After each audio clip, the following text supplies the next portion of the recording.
we're just getting ready to take this out to the trash. I thought I'd show you this whole area. See, here's the stairs we're working up, and they didn't seal it properly there. Water leaked down in through there, down in these cracks all along the stairs. Especially these top ones were bad, and that caused some water damage too. See, there's that little stucco wall that goes up the stairs. And then here's the stucco on the outside that I'm trying to protect. That column, all that work I'm doing in that column, still looks pretty good on the outside, huh? Those 2x6s I removed, and a couple pieces of OSB plywood up against the walls.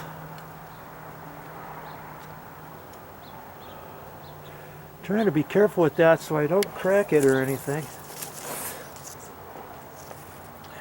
See, there's a big huge crack right there. Look at that. That's where this wall tied in. They didn't really do it very well, did they? Water seeped down through there on the inside of that, on the back side, but this is stucco going all the way down, so even if water did get in there, it goes all the way down to the ground. But I'm still going to seal that as best I can.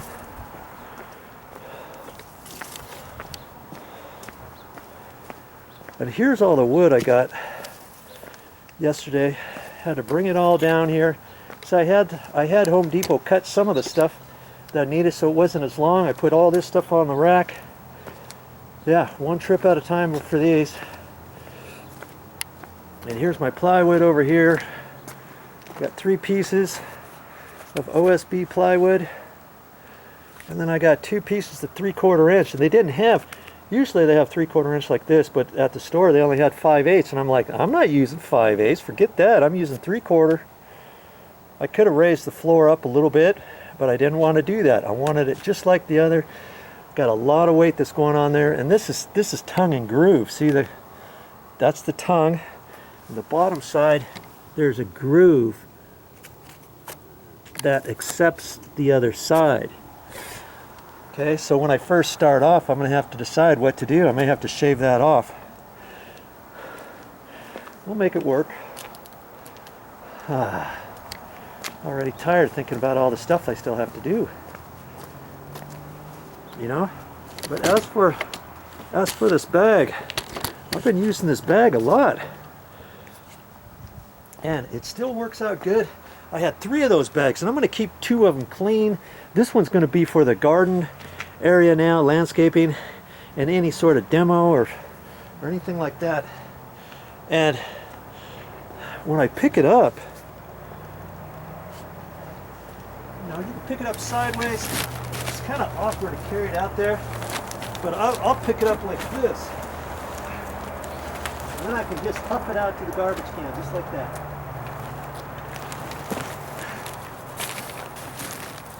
Okay. All right. I think I've shown you a few tips that you can do using this bag. I'm trying to be real careful with it, trying to make sure the nails are bent down so they don't start poking too many holes in it. But that stuff is strong.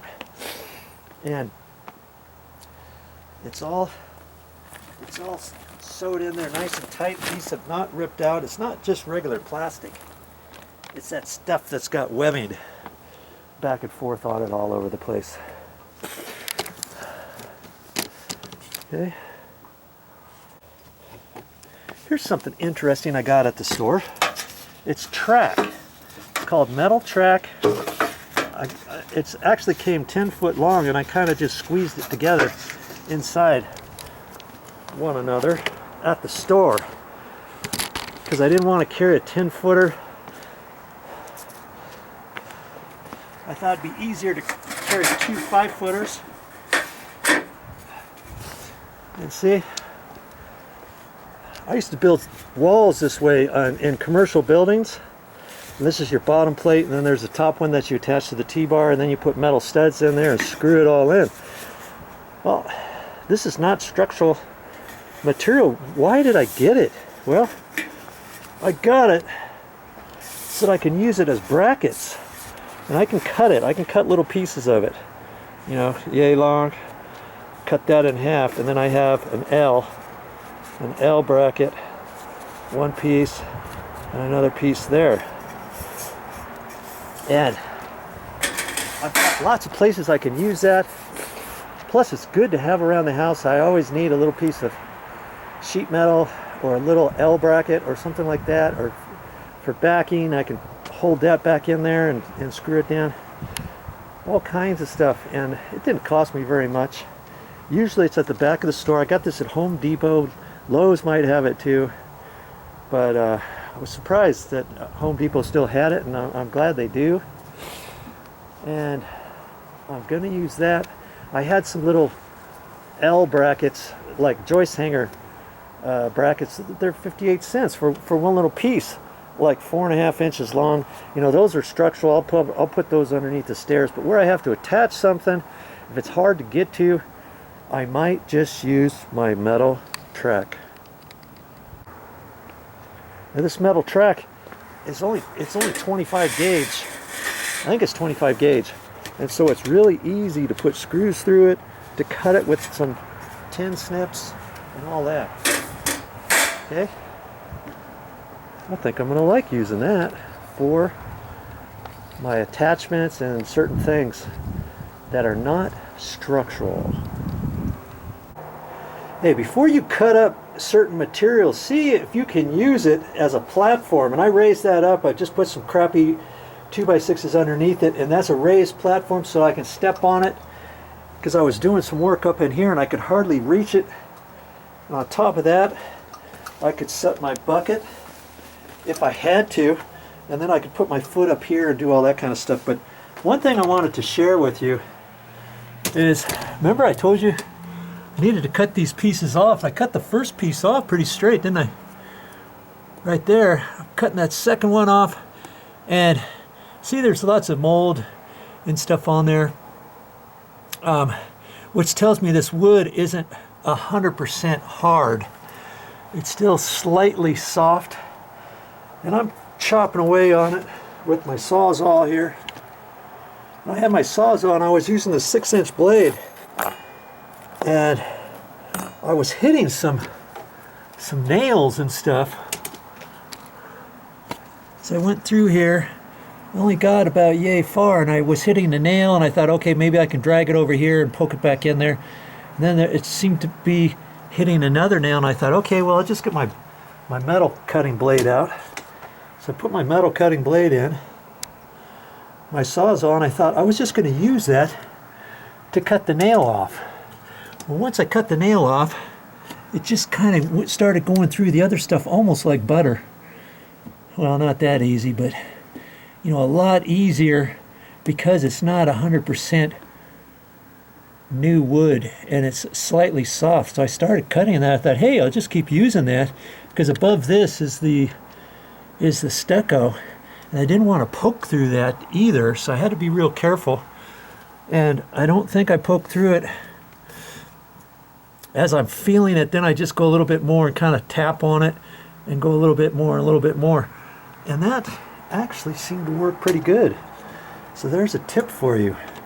Sometimes you're going to need to use your metal cutting blade. Make sure you get a few of those at the store, because there's lots of times where you can't get to something and you think, oh I know, I'll cut the nail off with the metal cutting blade and my Sawzall or something like that.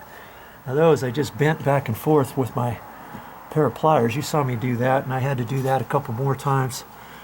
And so now I've got to finish this cut. It's only a little bit, and then I can take this piece out. I'm going to have to be careful. I may start up here and try to split this. See where the split is? It probably will go down further. I'm going to have to be careful with it because it's stucco. It's that top edge of this stucco going down here. It's only a ½ an inch thick. There's no OSB plywood on top of that 2x8, so I just have to be careful, and I'll probably have to split this piece in a couple pieces, and I'm hoping it's going to split all the way down. It's kind of a long piece, but I think it's pretty bad stuff. Worst case scenario, I may have to cut it again across here. I'm hoping not to do that. Then I can take it out in 2 chunks.